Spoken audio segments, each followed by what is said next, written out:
Hi friends, అభిమానులకు మీ tick talk నాయకుడితో మాట్లాడుతుంది ఏంటంటే,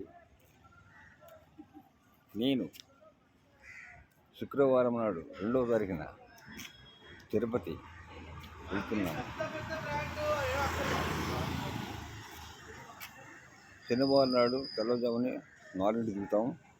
దిగి పైకి వెళ్ళే ముందు మన తిరుపతి కాంప్లెక్స్ దగ్గర శ్రీ విష్ణు దగ్గర 300 టికెట్ తీసుకొని ఆ తర్వాత బస్ ఎక్కి కొండపైకి వెళ్ళి రూమ్ బుక్ చేసుకొని రూమ్లో సామాన్లు పెట్టుకొని అక్కడ నుండి తల మొక్కుబడి ఇచ్చుకొని మొక్కుబడి అయిపోయిన తర్వాత కాస్త కోస్తో నాస్తా కొట్టి అక్కడ నుండి దర్శనానికి వెళ్తాం.